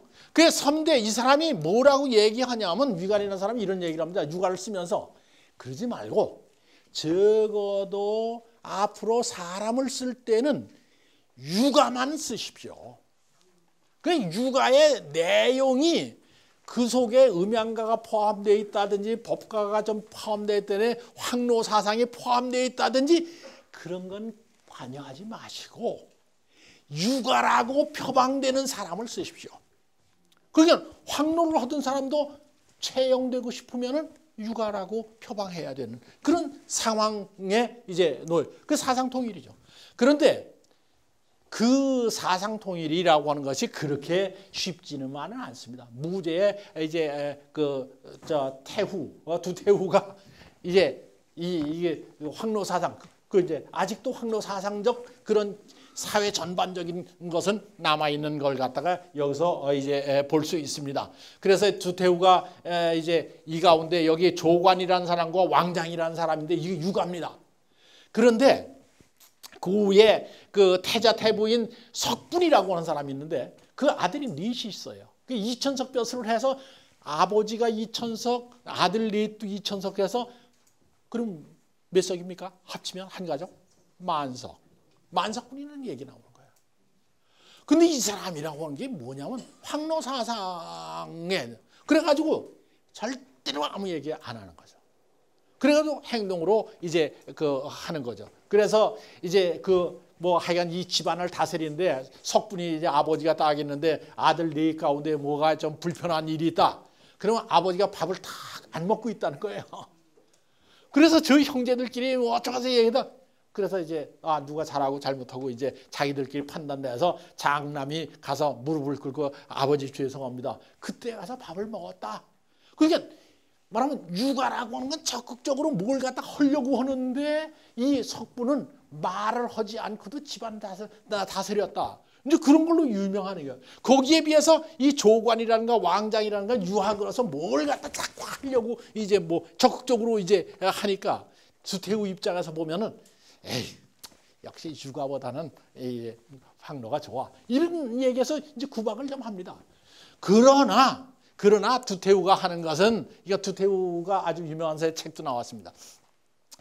두태우 그것은 역시 하나의 그런 밑바닥에 흘러있는 분위기이고, 전체적으로 정치를 주관하거나 한 나라를 이끌어가야 되는 사람 입장, 무제 입장에서는 그렇게 하면 안 되죠. 아까 황로 사상에 의해서 정치를 하다가 문제점이 발견된 거 아닙니까? 그 문제점이 발견됐는데 이걸 해결 안 하고 갈 수가 없어요. 그래서 사람을 쓰죠. 여기서 이제 그 등장하자마자 무제가 혈량, 방정, 직언, 극간지사, 그 이제 황제에게 아주 똑똑하고 그리고 행동이 방정하고 그다음에 아주 그 이제 숨기지 않고 직접적으로 이제 사실 얘기는 아주 아주 간언을 갖다가 아주 심하게 하는 사람, 이 사람을 모집한다. 그런 그 이제 광고를 냈습니다. 조서를 내렸습니다. 어떻게 해야, 아까 맨 처음에 첫머리에서 어떤 나라를 만들 것인가, 그런데 어떤 나라를 만들었으면 좋겠느냐, 의견이 있으면 제출해라. 이런 얘기를 한 거죠. 동중서가. 그래서 이제 이것이 이른바 이제 인재를 하는 이때에 그래서 어떻게 하면 한 나라가 제대로 될 거냐 하는 걸 갖다 한 사람이 100명이라고 그래요. 그런 내노라 하는 사람이 이렇게 하면 우리나라가 잘 다스려질 겁니다 라고 쓴 사람이 100명이라고 얘기하는데, 그 가운데 동중서라고 하는 사람이 이제 딱 무제 눈에 띈 거예요. 이 사람이 쓴 걸 보면은 뭐라고요? 이 치도론, 어떻게 정치를 해야 되느냐, 잘 다스려야 되는 길이 뭐냐라고 하는 걸 냈는데, 이건 왕조의 안정책입니다. 안정책을 한데 정치가 어떤 거냐? 이제 뭐 그런 걸 갖다 이제 썼겠죠. 그 다음에 이 사람 지난번에 그 이제 송학 얘기할 때 호환 호원이라고 하는 사람 얘기했죠. 안정호원이라는 사람 얘기해서 10년 동안 태산에 가서 공부를 하다가 이제 집에서 편지 오면 편지를 뚝 떨어뜨려서 그 투서관이라고 하는 그 시냇물이 생겼다. 이제 이 사람도 동중서도 공부를 하면서 3년 동안 뜰 밖에 나가지 않았다는 거예요. 사실 이런 얘기를 들을 적마다요, 저도 이제 공부하는 사람 가운데 하나인데, 요새 공부하는 사람이요, 너무 현실에 말하면 자꾸 참여하려고 그래요. 참여해야죠. 참여해야 되는데 공부를 제대로 하고 참여해야 되는데 덜 익어가지고 뭘 좀 아는 척하고 참여하는, 잘못 얘기하면 안 되겠죠.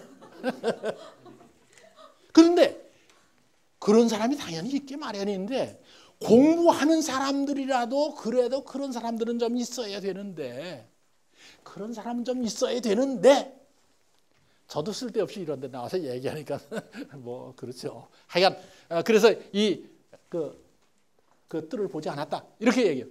이 사람이 그럼 연구한 게 뭐냐 하면 공양춘추를 연구했다. 이제 그렇게 얘기를 했습니다. 그래가지고 이 사람이 이제 이게 동중서인데, 공양춘추라고 하는데 이 사람이 춘추에는 조금 더 봅시다. 우선 이 사람 얘기 먼저. 이 사람이 춘추 공양전을 이제 연구를 해가지고 이 사람이 내놓은 책이 있습니다. 춘추벌로라고 하는 책입니다. 춘추벌로. 이게 번자라는 건 많다는 많다는 얘기, 로라는 건 이슬로자거든요. 이게 뭐냐 하면 춘추 가운데 이슬은 뭐냐? 에센스요. 벌이라는 건 이 황제가 이렇게 관습을 이렇게 줄줄 내려놓은 거 있잖아요. 그 밑에 그 구슬 같은 거 달잖아요. 이게 벌로라고 볼 수 있죠. 그래 이제 이 그 춘추의 에센스를 말하는 책이다. 그래서 공양전을 보고 거기에서 문제가 되는 거 핵심적으로 알아야 될 걸 갖다가 써놓은 것이 춘추볼로라고 하는 책입니다. 이건 아주 중요한데, 그래서 이 동중서가 그래서 이걸 했는데 이 동중서가 정말 이 사람이 어느 정도 유능할까 하는 해서 이 그 유비라고 하는 사람의 이 무제의 형님입니다. 형님이 아주 우락부락하고 싸움도 잘하고 뭐 하여간 무력도 있고 그런 사람인데 거기에 가서 재상을 하라고 그랬어요. 그 재상을 하라고 그랬더니 그 유비 밑에 가서 그 제국이죠 물론 그 이제 가서 하더니 유비가 싹 사람이 바뀌었다는 거예요. 그래가지고 그렇게 우락부락하고 무력적이고 그 다음에 이제 호골적이고 용기 있는 그런 사람이 말하자면 아주 싹 그저 교화가 돼가지고 이제 아주 그냥 육아적 예의를 잘 지켰다는 거예요. 그냥 무죄가 뽑던 이거 육아에 교화 능력이 있다고 본 거죠. 그렇잖아요. 그렇게 형님 우락부락하니 형님을 갖다 싹 말 요새식으로 이제 감화를 시켜서 이제 육아적으로 만들었으니까 이거 교화 능력이 있다고 본 거죠. 예, 이건 유비 그 동중서한테 그 이제 해서 하는. 그래서 이 그 동중서가 하는 치도론이라고 하는 건 뭐냐? 도라고 하는 건 정치하는 도라고 하는 것은 결국은 인, 의, 예, 악 육아적 덕목이죠. 이걸 도구로 해서 이러한 것을 도구로 해서 정치를 해야 된다.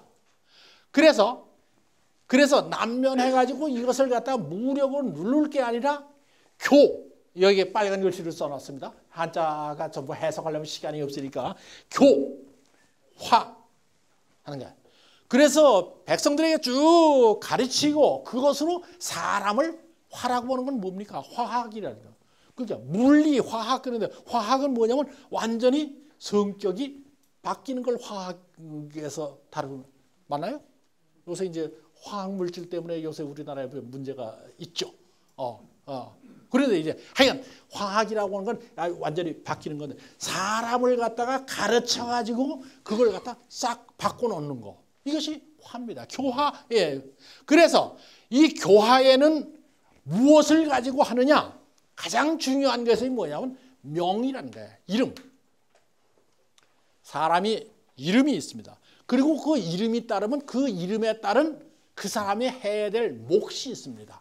그걸 분이라고 얘기합니다. 그게 명분. 그게 천자면 천자라고 하는 이름을 가지면 천자가 해야 될 몫이 있다는 거예요. 또 장관이면 장관이 해야 될 명품을 가졌으면 장관이 해야 될 몫이 있다는 거예요. 이것을 서로 침범하지 말아라 그런 거예요. 그 명분이에요. 근데 말하면 장관이 돼가지고 저쪽 그 과장이 할 일을 갖다 해 나가면 그것도 명분에 안 맞는 거죠. 과장이 장관이 할 일을 갖다 해 나간다고 해도 그것도 명과 분이 맞지 않는 얘기예요. 그러니까 그 이름이 주어졌으면은 그 이름에 따른 몫을 제대로 하면 질서가 잡힌다. 그런 얘기예요. 자, 그러면 이 명분 참 좋죠. 나쁩니까? 선생님이 선생님 대우를 받고 학생들. 그런데 요것이 고정화되면 어떻게 돼요? 황제라고 하는 이름을 가진 사람은 황제의 일을 하는데 신하, 백성이라든가 신하라든가 일반 민이라고 하는 사람이지만 그 몫이 있어요. 백성이 해야 될 일은 뭐 똑똑하고 그 어리석고의 관계가 없는 거야. 황제는 황제의 자리가 있어 누구도 넘볼 수 없는 거야.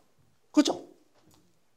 그러니까 논리적으로 참 근사한데 현실적으로 맞춰보니까 이 말하면 사회의 여러 가지 뭐 계창이랄까 층차랄까 그러한 직업군이랄까 뭐 이런 것들이 전혀 왕래가 되지 않는 거죠. 그러니까 우리나라 조선시대의 명분론에 바치면 양반은 양반이야. 죽어도 내가 농사꾼은 못 돼.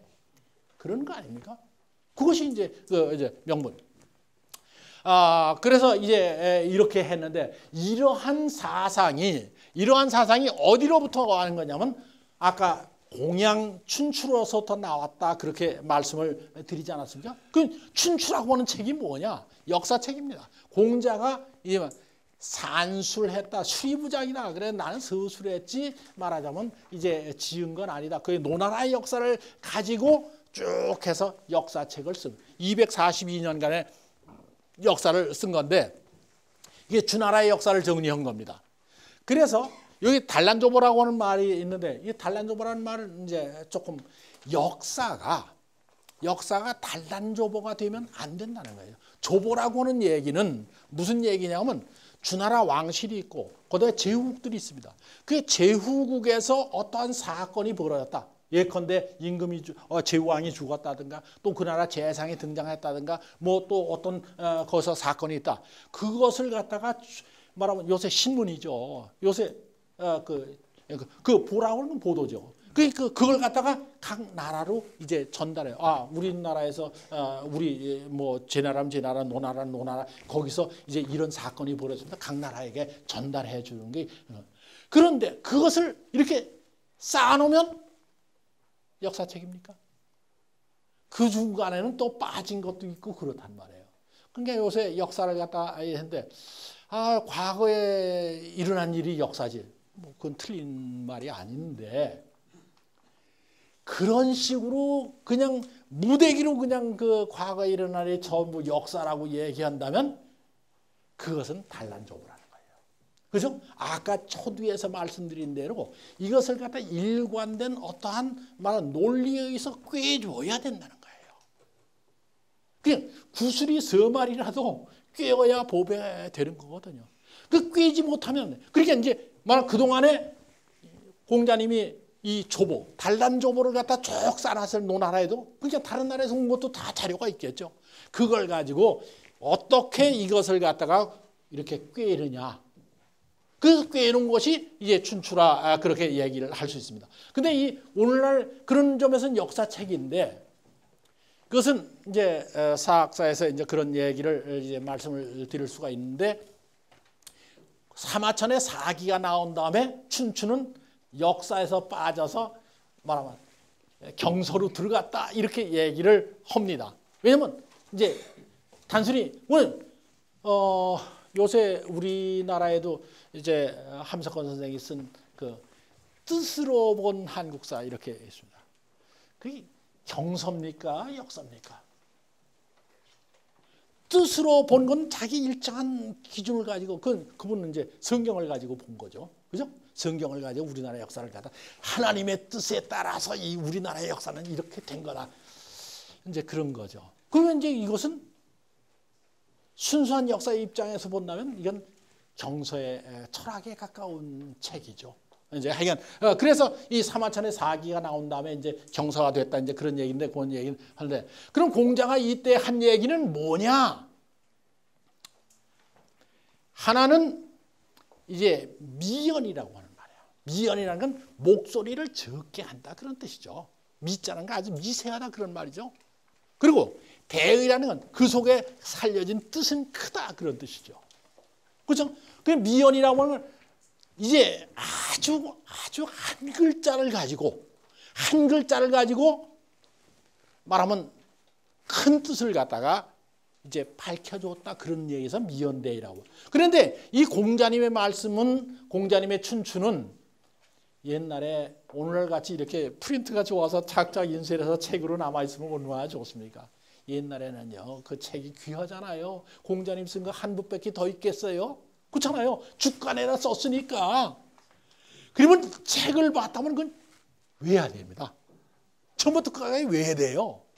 그 옛날 한문 공부하시는 분들은 전부 외우거든요. 예, 그때부터는 주간 가지고 요새 인쇄처럼 이렇게 해서 책을 갖다 돌려가면서 읽을 수가 없잖아요. 그건 외우는 겁니다.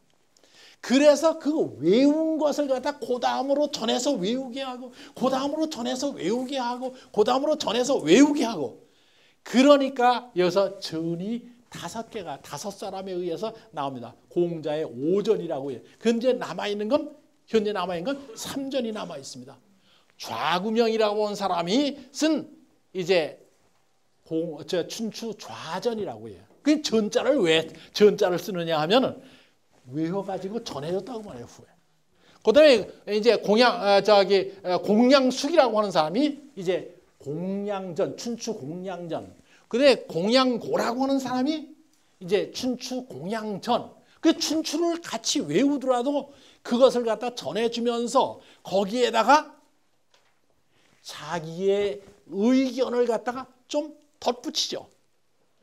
그럼 요건 이런 말인데 못 알아들으니까 이건 이런 뜻이야 라고 해서 전을 붙입니다. 그래서 그래서 보면은 이제 전이 나오고 그 다음에 또 뭐가 나옵니까?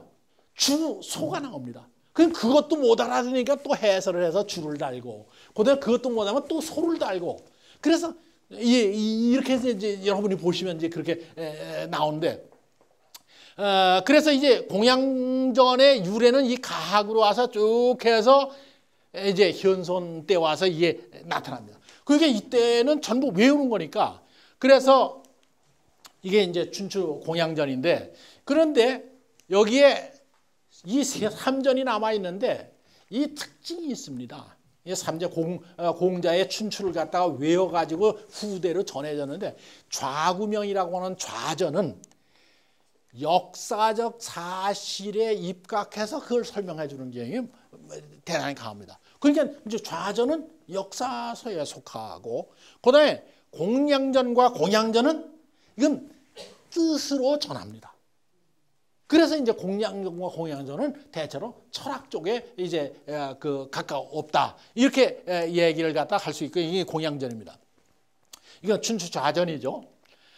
그다음에 이렇게 춘추 공양전을 열심히 공부한 사람이 이제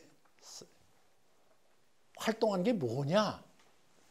교육 활동입니다. 그게 사실 우리나라가 현재 무슨 나라가 어떻게 될 거냐 하는 문제에 걱정하는 분들이 많은데 교육이 살지 않고는요 나라 절대로 안 됩니다. 근데 그런 얘기하면 안 되죠. 여기 선생님들 몇 분 계신데 학부형들이 도대체 선생님을 안 믿어요. 내가 선생님보다 공부 많이 했다는 거지. 초등학교 선생님 그러니까 그 선생님 누구래? 우리 선생님 뭐? 에이 우리는 100평짜리 아파트 사는데 너희 선생님이 겨우 30평짜리 아파트 사냐? 이거 집에서 퉁퉁 얘기하는 거예요. 그 애들이 선생님을 뭐같이 보겠어요?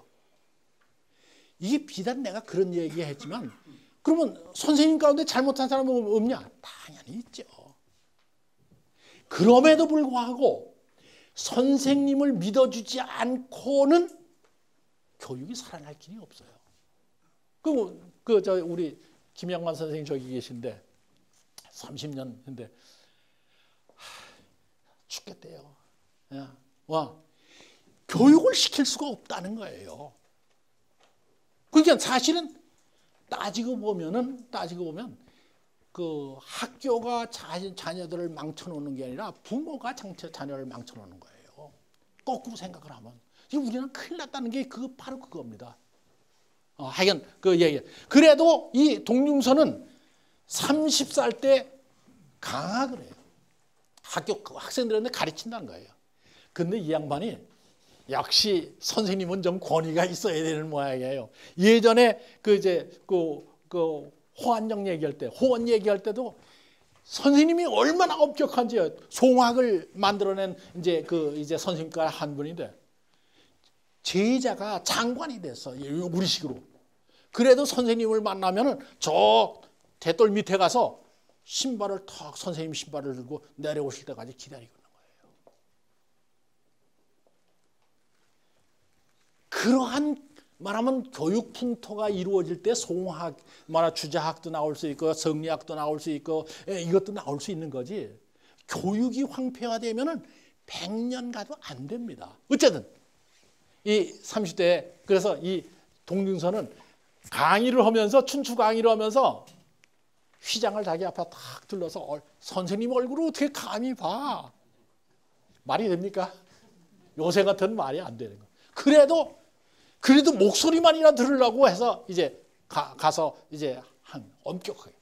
그래서 거기에서 우수한 학생들이 나오고 그 우수한 학생이 또 그다음에 그 이제 말하면 제자를 기르고 또 제자를 길러서 이 사람들이 많은 인재를 해서 동중서 하나만 가지고 이 유학이 되는 게 아니고 그 제자들이 각 제후과 중앙정부의 곳곳에 들어가서 일하는 거예요. 그 숫자가 이렇게 되는 거예요. 그래서 뭐냐면 육아의 공양학을 가지고 이렇게 한 제자들이 전국에 쭉 흩어져 있으니까 그 힘에 의거해서 다른 백가들, 제자 백가 가운데 백가들이 폐출되고 파출되고 유가만이 독존한다. 아까 그렇다고 하더라도 유가가 뭐 동중서 자신도 이제 그 음양과를 갖다 받아들여 오행 같은 거 받아들이잖아요. 그 이렇게 해서 이제 만들어집니다. 자, 그러면 이러한 유가의 제자들과 동중서의 제자와 그 동중서가 국가 권력과 관계되는 거죠. 깊이 관계되는 거죠. 깊이 관계되면서 유가에 의해서 유가가 아닌 것은 관직에서 다 폐출되는 거죠. 그러니까 관직을 하면 속이야 어떻게 됐든지 유학을 공부해야 돼. 이런 분위기가 딱 만들어진 거다. 그래서 이쪽에서 그럼 이제 공자에서 동중서가 얘기한 춘추볼로에서 주장하는 게 뭐냐? 커다랗게 얘기하면 대일통론입니다. 대일통론이라는 건 전체를 하나로 통일을 한다는 거죠. 그 논리를 어디서 잡아가고 있냐면 어떻게 일통해야 되냐면 그 논리는 아까 그 이제 뭡니까? 자연계에 초자연적인 의지가 있는 인격신이라고 하는 걸 내세우는 거죠. 그게 천입니다. 그 천이라고 생각을 하고 그리고 그러한 천의 의지가 사람과 이 세상을 갖다가 말하자면 이제 안배를 해서 해나간다.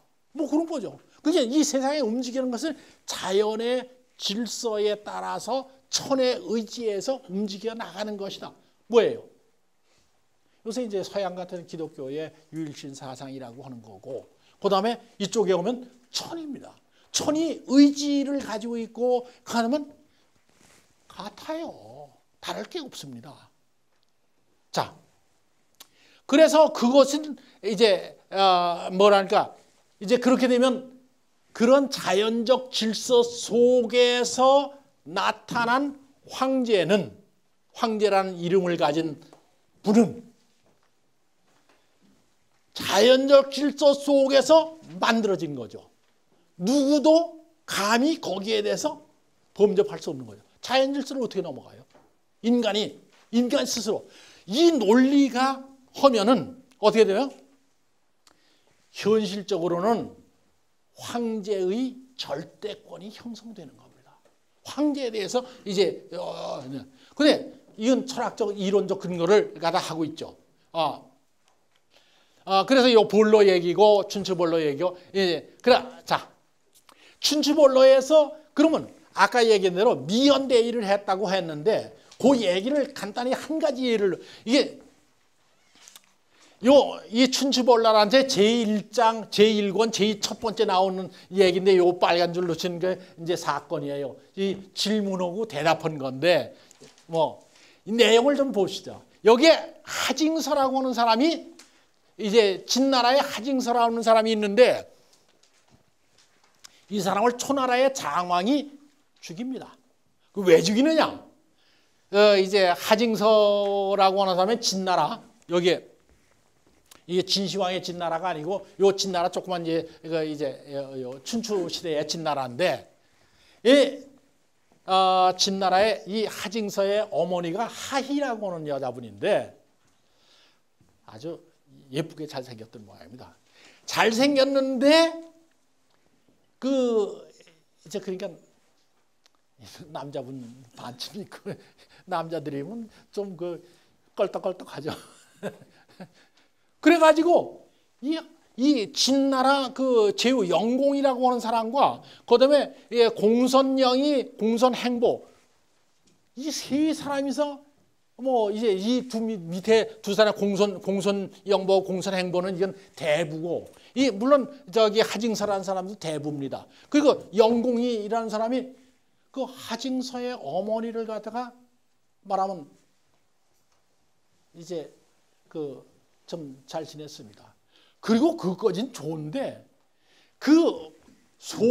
여자의 속옷을 갖다 걸어놨어요. 그 하징서 입장에선 자기 어머니인데 아무리 그래도 그래가지고 속으로 화가 부는. 그러다가 이제 이 세 사람이 그 하징선의 집에 가서 술을 먹다가 또 그냥 하징서를 갖다가 요게 하징서, 그다음에 공선행보, 공선영이 저 진영공 이게 술 먹다 하징선의 집에 와서 또 모욕을 합니다. 화가 나서 하징서가 이제 진영공을 죽입니다. 뭐 이 세 사람 죽여버려요. 그러니까 저 진나라 영공의 아들은 도망가 버려요. 하징서가 대부인데 화가 나서 이제 하니까. 자, 그런데 잘한 일입니까 못한 일입니까? 여러분은 어떻게 생각하시는지 모르겠어요. 그랬는데 초나라 장왕이 그건 초나라는 진나라하고 전혀 상관없는 나라잖아요. 그 초나라 장왕이 가서 죽여버려요. 하징서를. 그런 사건이 있습니다. 이건 하이고 그렇습니다. 그래서 여기에 이제 그 얘기가 좌전에서는 뭐라면 초자. 그런데 이렇게 쭉 해서 좌전의 기록은 역사의 기록이고 공양전에는 여기서 초자라고 얘기를 합니다. 그 초나라 이제 그 장왕을 갖다 초자 아들 자자를 썼어요. 자, 그러면 아들 자자 썼는 게 무슨 의미냐 하면은 제후죠. 초나라 장왕은 왕이죠. 왕 밑에 뭐가 있어요? 공, 후, 백, 자, 남. 뭐 5등작 제도에 의하면 초나라 말하면 그 장왕을 초인, 초나라 사람. 그러면 초자. 그저 초나라의 그 자기 가진 놈. 이런 정도로 썼단 말이에요. 그냥 현실적으로 왕을 갖다가 이렇게 썼다. 아까 미연대이라고 하는 말이죠. 그죠? 자, 그러면 자, 이거 보세요. 초나라, 진나라 이제 들어가는 거죠. 그 다음에 또 두 가지 사건, 아까 이제 춘추볼로에 나오면 경봉의 사건이라고 하는 게 있는데, 경봉은 제나라 사람이에요. 저 꼭대기 제나라 사람인데, 제나라 장왕을 이 사람도 대부입니다. 근데 거기에 초나라 장공이 있는데, 최서라고 하는 사람과 경봉이라는 두 사람이 짜구석 말이죠. 이 초나라 장왕을 죽여버립니다. 대부가 제후를 죽여버리는 거죠. 그리고 그 아들을 갖다 경공을 세웁니다. 그래가지고 이제 경봉과 이 최서라고 하는 두 사람이 좌상 우상을 하다가 또 이게 그냥 됩니까? 권력이라는 게. 그러다가 둘이 또 싸움질 해가지고 경봉이 이제 최씨를 갖다 없애버리고 권력을 장악했어요. 그러다가 기회를 봐서 또 이 세 사람 포씨, 고씨, 난씨가 경씨를 공격해서 이 경씨가 경봉이 어디로 도망갔냐면 오나라로 도망갑니다. 오나라 도망갔는데 오나라에 가서 사는 걸 갖다 또 이제 그러니까 자기 나라 제 나라에 살 수가 없어 오나라 도망갔는데 오나라로 도망간 사람을 갖다 초나라의 영왕이라고 하는 사람이 오나라를 공격하다가 또 거기서 경봉을 갖다 죽여버립니다. 왜? 제 나라에서 임금을 죽이고 온 사람이다. 예, 여기 경봉하고 이게 최서라고 하는 사람, 이게 이제 제 나라 장왕이고 그 장왕이 죽은 다음에 경공이 세워지고 이제 그랬는데, 자, 이러한 문제를 가지고 이제 어떻게 자, 이건 제 나라에서 경봉이 저쪽에다 이제 거기서 도망가서 오나라, 초나라에서 오나라를 가서 공격해서 죽이는 겁니다. 경봉을 죽이는 거죠. 자, 그러면 춘추 본로에서 자, 이걸 왜 썼느냐? 왜 이게 썼느냐? 예, 요거 이제 춘추본로가 우리나라에서도 몇 분이 번역을 했는데 이 여자에 대한 번역을 갖다가 조금 이상하게 해서 제 생각으로는 초나라 장왕이 진나라의 하징서를 갖다 죽였는데 춘추에서 그 글에서 폄했다, 깎아내렸다 그 말이죠. 그리고 여기에서 이것은 무슨 뜻이냐 하면은 전토라는 건 전적으로 토라는 건 다른 사람 공격한 거죠. 그러니까 초나라의 장왕이 하징서를 갖다 가서 잡아 죽였죠. 공격해서 죽였죠. 그걸 토입니다. 근데 왜 그러면 장왕이 잘한 일인데 그렇잖아요. 하징서가 뭐 이제 그 자기가 오죽했으면 그래요? 그건 오죽했으면 그래요? 그러고 그랬는데 하징서가 말하면 자기 임금을 죽여버렸죠. 그러니까 제 진나라의 죽였잖아요. 영웅을 죽였잖아요. 그러니까 초나라의 장왕은 뭐 자기 나라 임금을 죽이고 말하면 하징서를 죽였으니까 보통 사람이 역사를 읽을 때 그 초나라 장왕 참 잘했네. 그건 나쁜 짓 하지 않아서 자기 임금을 죽였으니까. 그런데 춘추에서는 그것을 갖다가 초자라고 했단 말이에요. 깎아내렸단 말이에요. 그럼 왜 깎아내렸느냐 하면은 보통으로 생각하면 하징서가 자기 임금을 죽였으니까 잘못한 거고 그 잘못한 놈을 초나라 장왕이 응징을 했으니까 보통 사람은 그거 잘했네라고 역사적으로 생각할 수도 있다.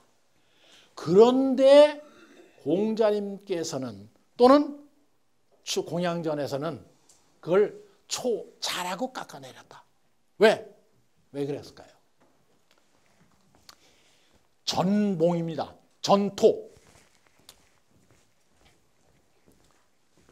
전토라고 하는 말은 토멸한 건 공격해서 한 건데 이건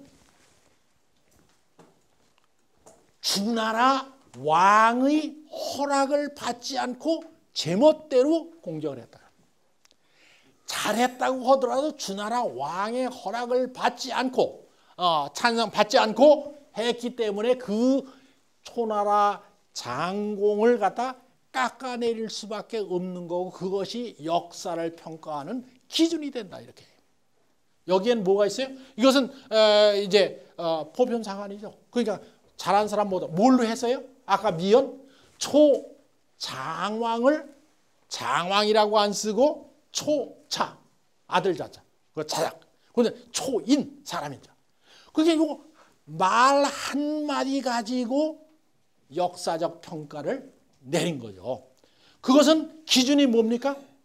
주나라 왕의 절대권인데 그 절대권자에게 허락을 받지 않고 제멋대로 잘못했다고 두드려줬다. 그겁니다. 요새도 그렇잖아요. 요새 이 사람 잘못하고 내가 잘하고 그 화가 나서 주먹을 한 대 쳤어요. 그럼 뭡니까? 친 사람이 잡혀가서 감옥 가야죠. 왜? 그런 일은 공적으로 경찰에 의해서 또는 검찰에 의해서 기소되도록 해라 그거 아닙니까? 그게 국가의 권위가 인정되는 거죠. 그러니까 주나라의 입장에서 본다면 주나라 왕의 입장에 보면 주나라 왕의 허락을 받지 않고 공격했다고 하는 것은 말하면 잘못한 것이다. 그걸 해서 역사책에 그렇게 기록했다는 거예요. 그럼 오늘날 국가의 권위가 있는 거와 마찬가지로 이제 이런 거다. 이제 아까 요건 대부 얘기를 했죠. 그러니까 여기 이제 저기 동중서가 그 대답을 한 말인데, 초나라 장항이 현명하고 어쩌다 했다. 자, 그다음에 이제 뭡니까? 이건 이제 쭉 그 자료를 좀 읽으십시오. 그래가지고 이 자치통감에도 이러한 질서, 하늘과 땅의 질서를 인간 질서 속에 들어가고 인간 질서 속에 그것이 예라고 하는 것으로 나타나는 거고, 예를 어긴다는 것은 자연의 질서, 천지의 질서를 갖다 어기는 거다. 이렇게 얘기를 갖다 했습니다. 그래서 그 질서를 어긴다면 차라리 나라가 망할지라도, 차라리 내가 죽는다고 할지라도 그 질서는 안 망하겠다. 이런 얘기가 이제, 자, 이 얘기는 이제 자치통감에서도 이제 이런 공자님의 말씀이 있어요. 위나라 사람의 중수우회라고 하는 사람이 있는데, 이 사람이 가서 이제 말하면 전쟁에 나와서 승리를 했어요. 아주 위나라의 공로를 세우고. 그러니까 거기다 땅을 많이 줬거든요. 근데 이 사람이 나 땅 싫소. 대신 번영이라고 하는 거, 우리 술을 달는 거 있죠? 마차에다 달고. 근데 이건 제후, 대부, 사에 따라서 그 다는 그 이제 수들이 다른 거예요. 그러니까 제후들이 쓰는 수를 달게 해줘. 난 땅을 갖다 몇십만 평 줘도 그건 싫소. 내가 술 하나 주셔. 그렇게 요구했는데, 공자가 땅을 10만 평 주려고 하는 거 100만 평을 준다고 하더라도 그 술은 주지 마라. 그건 중수우회한테 해당되는 게 아니기 때문에, 얼마나 그 자기 신분에 대한 거기에 따른 것들이 이렇게 엄격하게 돼 있느냐 하는 걸 갖다 이제 알 수가 있습니다. 그래서 이건 동중서에 의해서 황제, 그 주나라 왕을 중심으로 해서 모든 것이 말하면 판단되듯이, 이제 한나라에서 황제라고 하는 것은 침탈될 수 없는 자리다. 이렇게 얘기를 했습니다. 자, 이걸 갖다 교육 통치력에 뭐 이거 하고, 이제 그런데 한 가지 더 요 얘기는 꼭 하죠. 그랬는데 그다음에 한나라 무제가 때 와선 요상하게도 효렴과라고 하는 걸 만듭니다. 거기에 관직을 주려면 효렴과에 등장해서 가야 되는 거예요. 그 효렴과는 뭐야? 효성스럽고 염치가 있는 사람을 뽑아 올려라 그거예요. 그 사람한테 관직을 주마 그거예요. 요새 이 가운데도 관직에 계신 분들이 계신데, 효도 잘하면 공무원 일 잘합니까? 말도 안 되는 소리죠. 그렇잖아요? 그런데 관리가 되려면 효렴과를 등장해야 돼요. 그러니까 아까 얘기대로 교육을 통해서, 정책을 통해서, 효도를 통해서 육아학술을 갖다가 완전히 말하면 국교라고 하는 말을 하지 않았어도 이것은 이미 학문의 수준에서 국가 권력과 결부해서 이것은 정치 이데올로기가 돼버리고 마는 겁니다. 그렇죠? 교육제도, 인사제도 뭐 이런 거. 그러면 그 결과가 어떻게 되느냐? 그리고 이제 여기에 따라서 뭐 이런 여러 가지 법률 제도가 만들어지는데, 이제 이게 요거 그래가지고 이 일통론을 가지고 경제도 말하면 황제 중심으로 가라. 그래서 이제 상홍량인 사람이 등장을 해서 이제 나오고, 그 다음에 황제 한나라 중부는 세계의 중심이니까 그다음에 흉노고 뭐고 다 주변에 있는 거 정벌 해라. 똑같은 얘기죠. 일통론이 말하면 국제적으로 나타날 땐 막 이제 정벌이라고 하는 걸로 나타나고, 경제적으로 하면 뭐 이제 경제적 통일이라고 하는 걸로 이제 나타나게 되는 거죠. 그래서 아무리 그 후에 황제가 말하면 그 이제 그 시원치 않다고 하더라도, 황제는 절대권자라고 해서 그것을 갖다 아무리 권력 있는 사람도 황제가 조금만 하면 하루아침에 몸이 나가요. 그 역사 읽어보면 뭐 아시죠? 자, 왕망대 이런 거 진시황이 이게 뭐 그래서 요 얘기는 한 두 가지만 더 얘기하고 가겠습니다. 그래서 사마왕이 뭐라고 평가를 했냐면, 진시황하고 한무제가 똑같으냐 다르냐? 보통 사람은 다 다르다고 해요. 한나라 무제 뭐. 근데 사마왕은 똑같다고 해요. 거의 차이가 없다. 이진시황제 무기라 거의 없다. 똑같다. 똑같습니다. 그러면 어떻게 되느냐? 황제가 되려는 전 왕조의 권위를 인정해서 그다음에 지난번에 반란 일으켜서 이제 나라를 세운 사람은 어떻게 합니까? 선양이라는 걸 받아요. 형식이죠. 권력 다 가지고 뒤에서 다 조정해서 너 내놔 하는 거죠. 그래서 황제의 절대권이라고 하는 것이 있기 때문에 선양이라는 방법을 가지고 이제 하는 거예요. 우리나라에 선양 합니까? 왜냐면 우리는 제국이기 때문에 그거 필요 없죠. 그래서 이 선양 의식을 갖다 조역합니다. 자, 요 얘기를 하고 이제 얘기를 마치려고 합니다.